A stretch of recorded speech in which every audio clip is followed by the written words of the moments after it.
Salam, Horas, menjua-jua, jua-jua, Yahoo, salam keselamatan.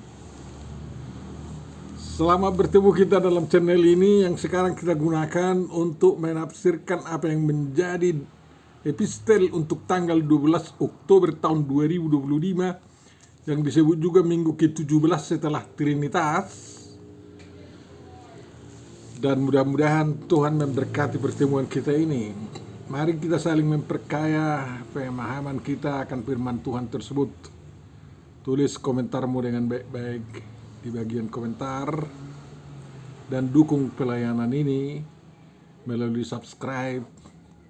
Dan juga untuk membagi-bagikannya, men-share-nya kepada kawan-kawan. Tuhan memberkati saudara, dan mari kita mulai dengan menerima penyertaan dari Tuhan kita. Kita baca dari apa yang dikatakan Paulus dalam 1 Korintus 1 ayat 3. Kasih karunia dan damai sejahtera dari Allah Bapa kita dan dari Tuhan Yesus Kristus menyertai kamu. Amin.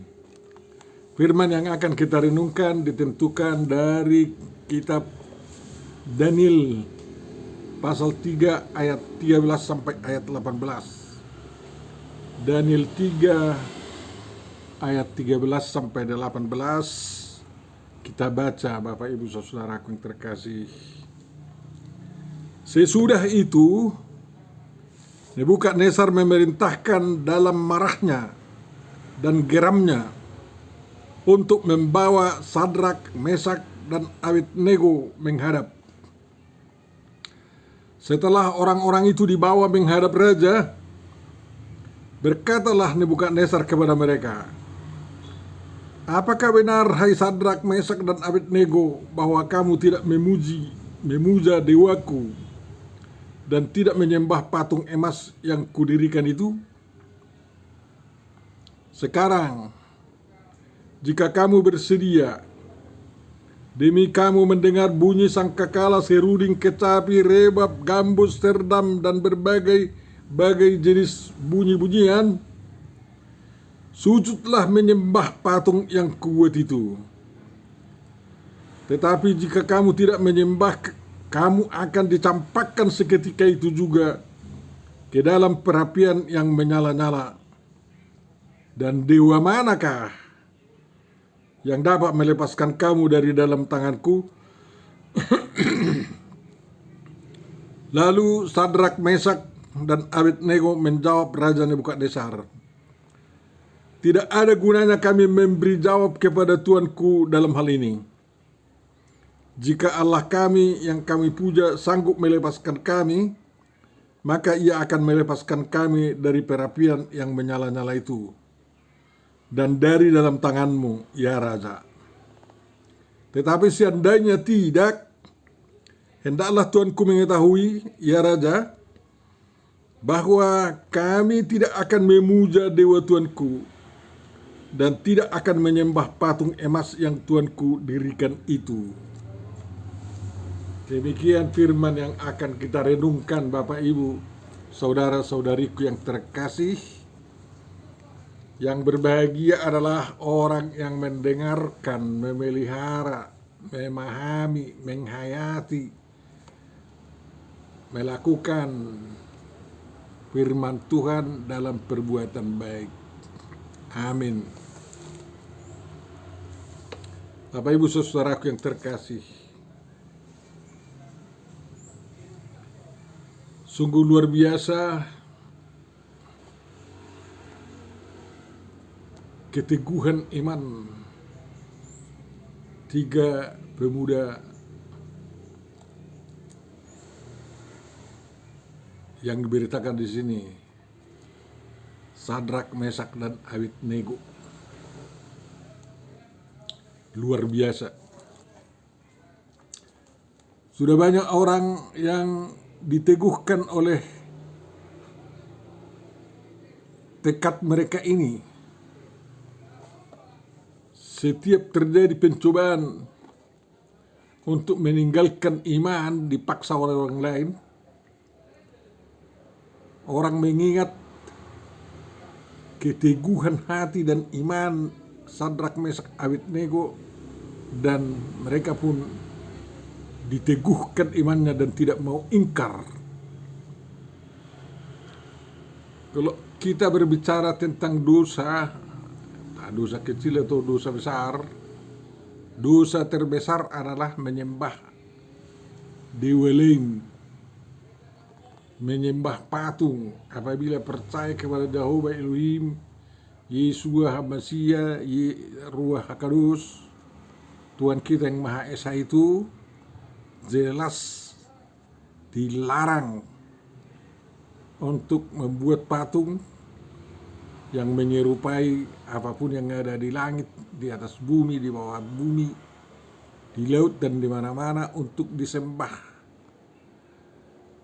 Dan apabila itu terjadi, maka hukuman paling berat akan dijatuhkan kepada orang yang tergolong murtad itu.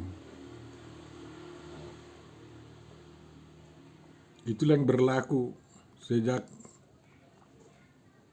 Abraham dipanggil oleh Tuhan dari Ur Kasdim ke Haran, dan dari Haran ke tanah Kanaan, dan di tanah Kanaan,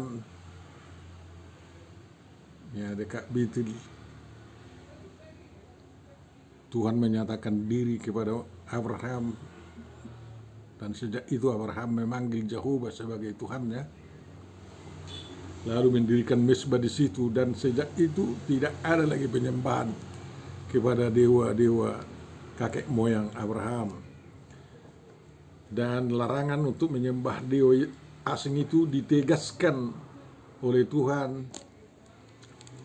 melalui Musa nabinya, dan memberi hukum yang dicatat di dalam Keluaran 20 dan Deuteronomi atau Ulangan 5. Jangan ada Allah lain di hadapanmu selain saya, kata Tuhan. Tidak boleh menyembah patung, membuat patung untuk disembah, untuk dipuja. Dan siapa yang setia di dalam keimanan ini, sejarah Israel telah memaparkan mereka akan diberkati luar biasa, dilindungi Tuhan luar biasa. Dan siapa yang melanggar hukum ini, Tuhan menghapusnya dari bumi.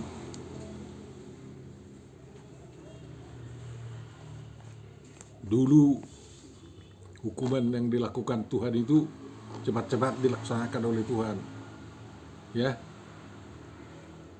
Sewaktu Musa naik ke Gunung Sinai untuk minta Taurat dari Tuhan, bangsa Israel di hadapan mata Harun membuat patung lembu. Mereka bersorak-sorak memuji-mujinya. Ini Allah kalian yang bawa kalian keluar dari Mesir, katanya. Lalu Musa disuruh turun dari puncak gunung dan melihat mereka sudah menari-nari, mengitar-ngitari patung lembu itu, dan mereka dihukum oleh Tuhan. Terjadi pembunuhan luar biasa di sana. Tidak ada penyesalan menghukum orang yang murtad seperti itu. Dan bangsa Israel dihukum oleh karena selalu melanggar hukum yang pertama ini. Akulah Tuhan Allahmu, jangan ada Allah lain di hadapanmu. Jangan buat patung, itu yang dilanggar. Dan akhirnya Israel Utara dihapus dari bumi, dan juga bangsa Yehuda dibuang ke Babel, dan akhirnya dihapus juga. Israel tahun 722, Israel Utara ya. Israel Selatan tahun 597, dan juga tahun 587 baru habis. Pada tahun 597 tentara Babel datang ke Yerusalem ke Yehuda, menyerbu, lalu menawan raja bangsa Israel serta seluruh keluarganya dan tentara-tentaranya berpuluh-puluh ribu, ahli-ahli bangunan, ahli-ahli semua. Dan diantaranya ada 4 orang anak muda, Daniel yang juga dinamai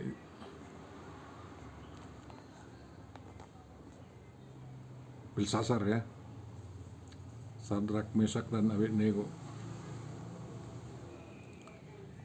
Mereka punya keahlian-keahlian yang luar biasa.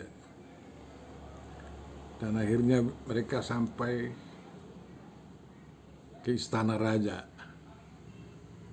Ya, oleh karena Daniel itu mampu memberikan arti mimpi Nebukadnezar. 4 serangkai ini didatangkan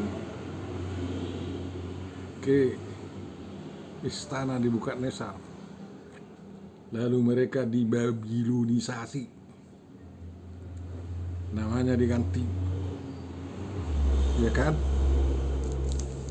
agar mereka seperti warga negara asli Babilonia, Babel. Daniel itu bernama Belsasar,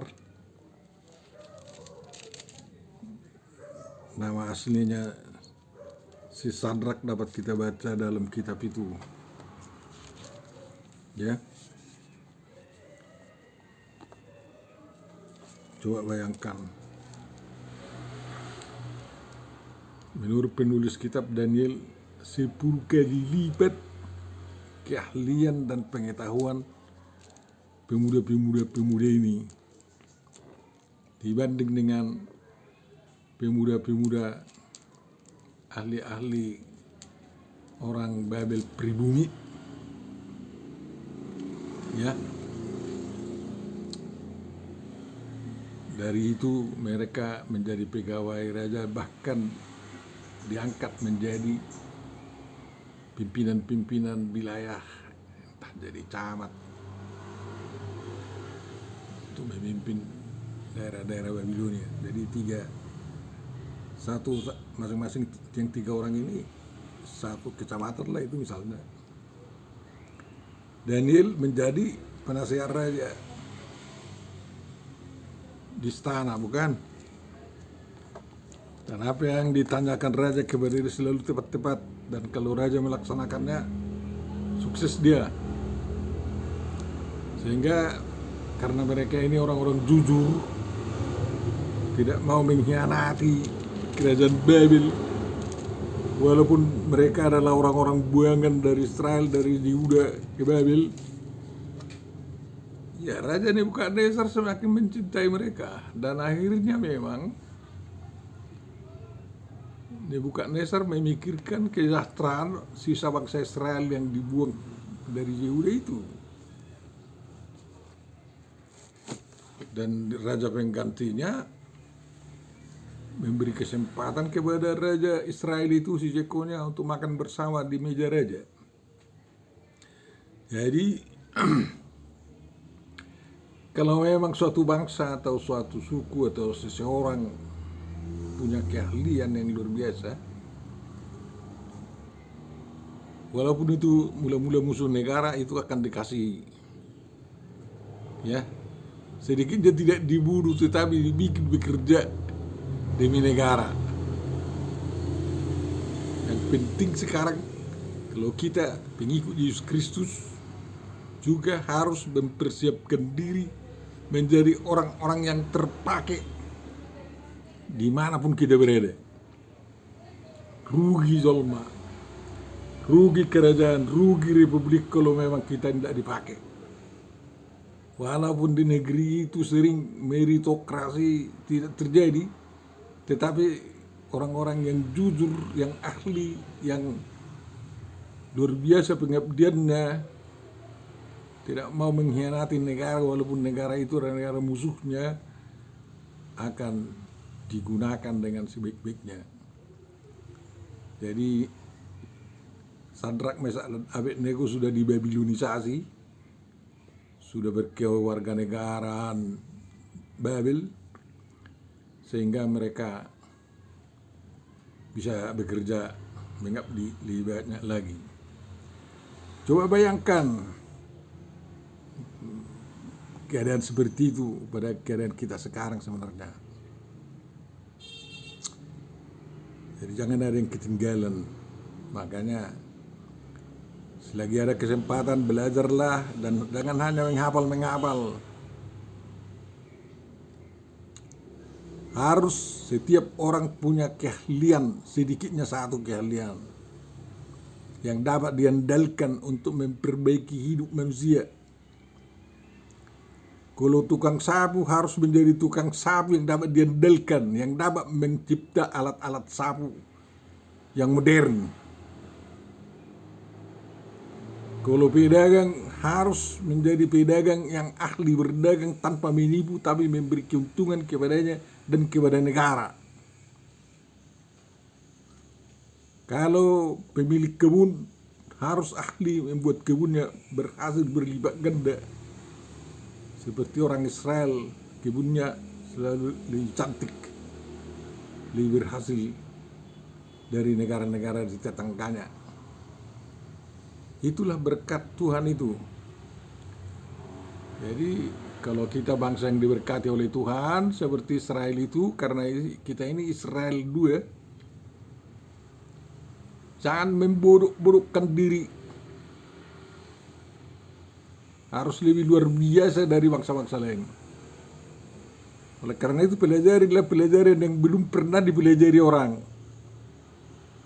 Jangan ikut-ikutan. Memang perlu kita tahu pengetahuan dasar itu.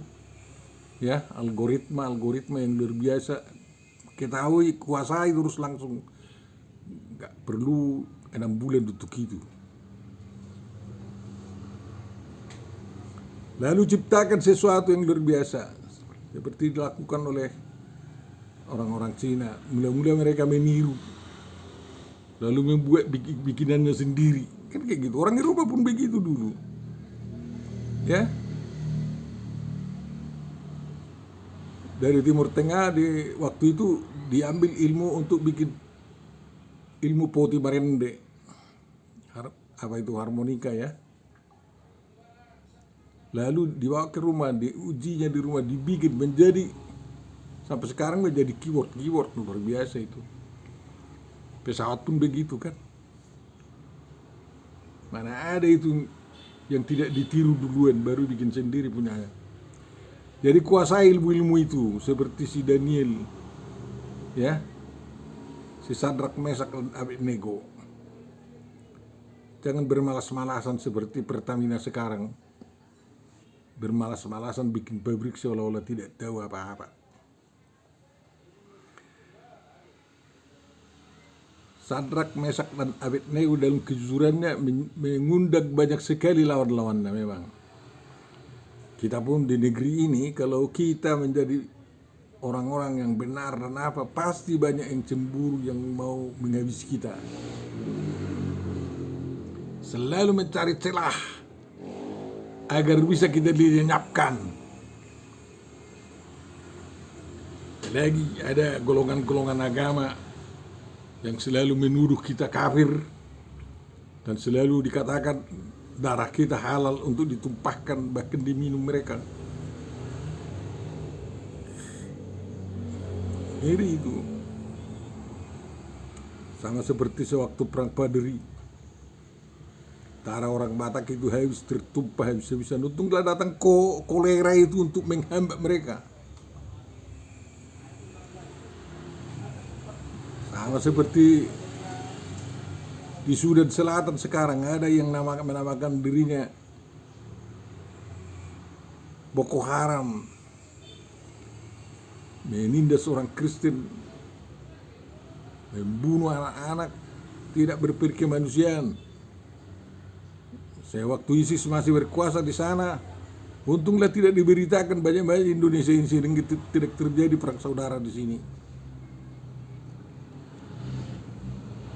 Sakit sekali. Memang itu adalah jalan hidup yang diberikan oleh Tuhan agar Injil semakin disebarluaskan. Jadi mudah-mudahan di Indonesia tidak terjadi perang saudara yang mengundang pelenyapan orang yang minoritas ini.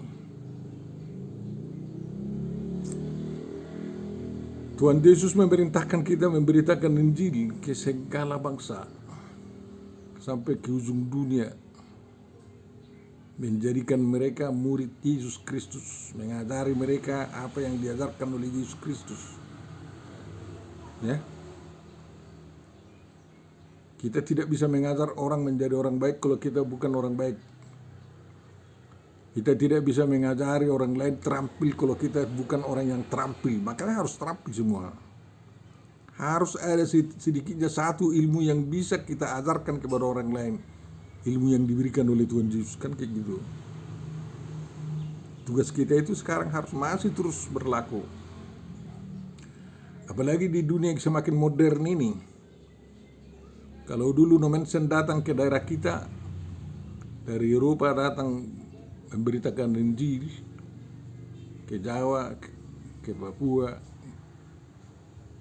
ke Dayak sana, ya, hasilnya masih belum maksimal. Kita harus lanjutkan tugas-tugas mereka itu.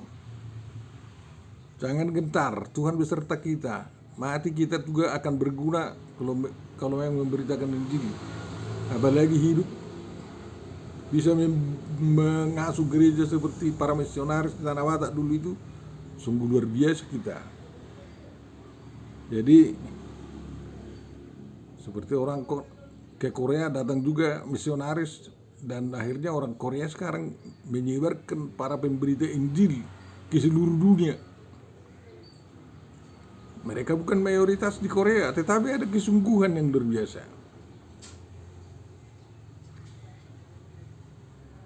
Sadrak, Mesak, dan Abednego, dan demikian juga Daniel, berusaha untuk terus memperkenalkan Tuhan dan kuasa-Nya kepada bangsa-bangsa yang menawan mereka. Mereka tidak mau kalah. Cara apapun, ilmu Daniel hanya untuk memberikan arti mimpi yang benar terjadi. Karena Tuhan kawan, kan kayak gitu, tidak ada rahasia yang tidak diberitahu kepada orangnya. Si Daniel itu kan, mari kita jadikan Tuhan kawan kita agar rahasia Tuhan diberitahu sama kita, kan kayak gitu. Dan jangan tanggung-tanggung, harus terpercaya bagi Tuhan kita itu agar rahasianya diberitahu sama kita, kan kayak gitu. Ya, setelah daerah-daerah yang dipimpin oleh Sadrak, Mesak, dan Abednego maju di daerah Babel itu, yang lain-lainnya itu cemburulah. Kurang ajar itu katanya. Bukan orang Babel asli itu, hanya namanya sekarang di Babilonisasi katanya. Kita perhatikanlah. Dan seorang raja yang semakin terkenal, membanggakan diri, biasa itu meninggikan dewa yang dia sembah. Jadi Nebukadnezar itu menganggap bahwa dewa yang disembah itu yang membuat dia sukses. Lalu dibikinnya tugu peringatan atau patung pemuliaan bagi dewanya tersebut. Yang aneh sebenarnya adalah bahwa dia memaksa semua penduduk Babel untuk menyembahnya. Tidak beda sewaktu orang Jepang itu menjajah ke Indonesia. Ya, mereka kan terkenal menyembah dewa matahari, si Jepang apa itu. Bapakku yang bilang waktu itu si Jepang kurang ajar itu katanya. Tidak ada yang lebih kejam dari mereka katanya. Tiap pagi kami harus tiarap untuk menyembah matahari, dipaksa itu katanya. Demikian juga mertuaku bercerita sama saya, pada saya, kalau tidak dipukuli dia apa disiksa. Begitulah peradaban manusia yang mengenal Tuhannya, Tuhan yang kejam. Kan kayak gitu. Yang mau memonopoli pemujaan.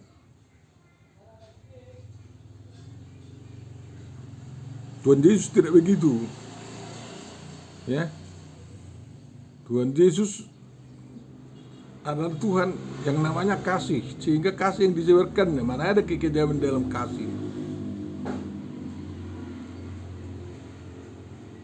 Di Babel waktu itu Nebukadnezar menyuruh semua orang menyembah patung emas yang dibikinnya itu.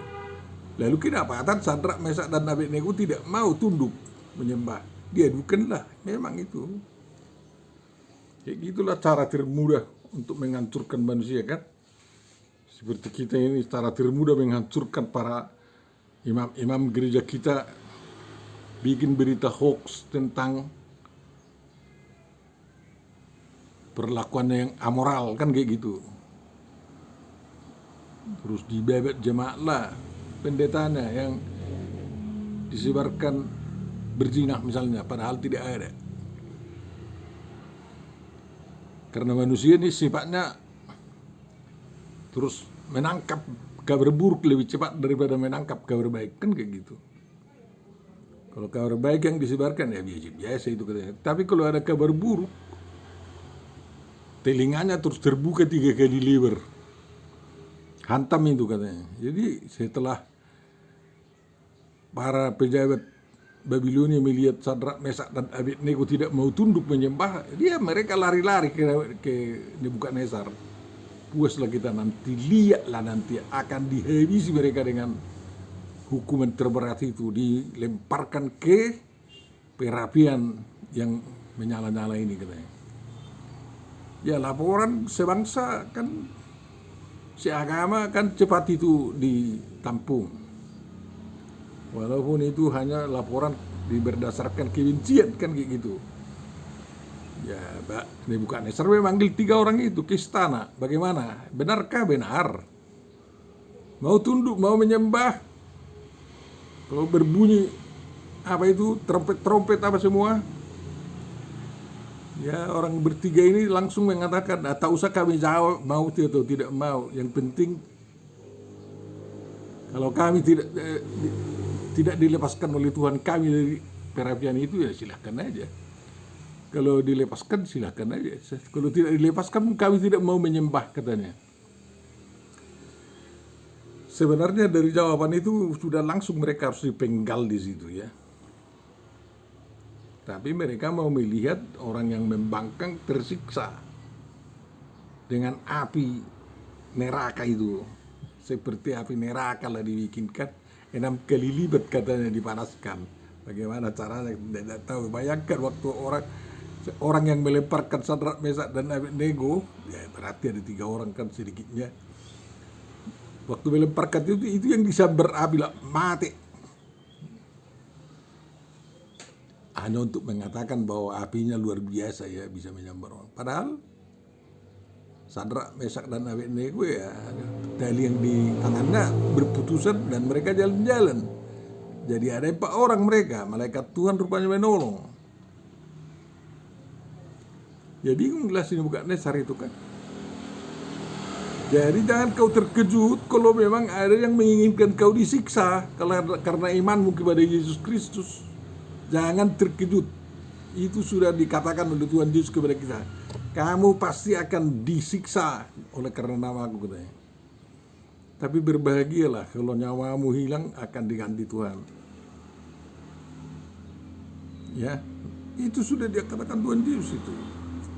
Bagaimana kita mau mundur karena takut mengalami seperti itu? Ya, sedangkan anjing aja kalau sudah setia kepada Tuhan nggak mau mundur. Kalau kau sudah setia kepada Tuhan, jangan mau mundur walaupun begitu luar biasa ancaman yang diberikan oleh dunia ini kepada kita.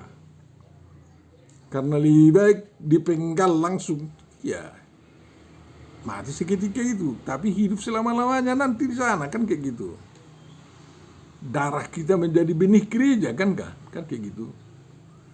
Entah tahun berikutnya atau berikutnya akan tumbuh itu darah kita yang sudah menjadi benih gereja itu. Lihat nanti gereja akan semakin berkembang di daerah-daerah yang memburu dan membunuh orang Kristen di Timur Tengah. Ya, di Iran berjuta-juta orang menjadi Kristen, kan kayak gitu. Sampai ketar-ketir sekarang Ayatollah Khomeini. Itulah Khamenei. Di Irak semakin banyak, walaupun pimpinan-pimpinan gereja kita itu waktu revolusi Islam itu dipenggali semua. Tapi roh Tuhan bekerja untuk mentobatkan orang. Salah orang dari pangeran di Kuwait bertobat kan. Dia di penjara, memang di penjara, tapi tidak mau mundur. Lihat di YouTube siapa tokoh Islam yang 3 orang itu yang meninggalkan Kristen tapi menjadi pemberita Injil. Mereka tidak takut walaupun sudah di penjara. Yusuf Roni juga begitu kan. Mungkin suatu saat dari gereja kita ada yang nanti ditangkap kemudian dipenggal. Kita sanjunglah mereka. Ya berdoa lah jangan terjadi yang seperti itu kalau boleh. Kalau memang harus terjadi ya jangan takut.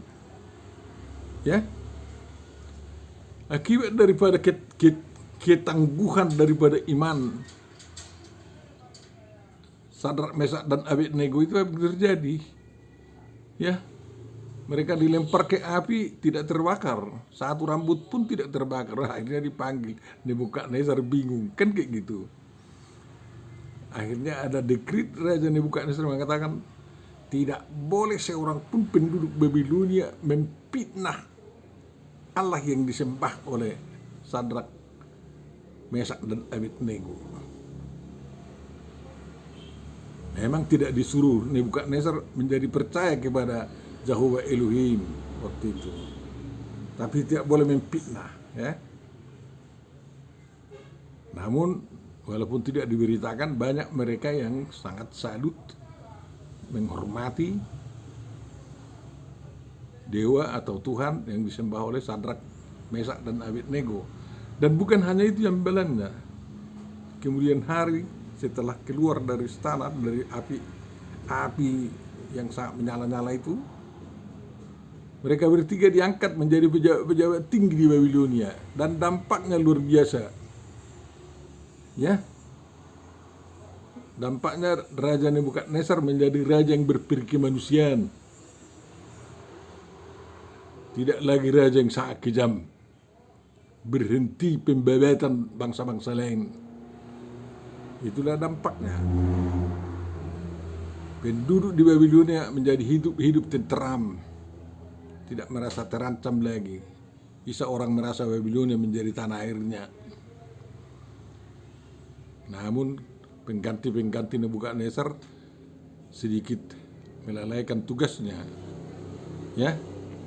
Dan akhirnya mudah dikalahkan oleh kerajaan Persia waktu itu. Dan Daniel berperan sebagai orang yang mengalihkan pemerintahan dari Babel ke orang Persia tanpa pertumpahan darah, yang menyerah saja katanya sama si Belsasar Raja Babilonia itu kan. Jadi kalau kita menang di dalam iman, dampaknya sangat banyak kepada dunia ini.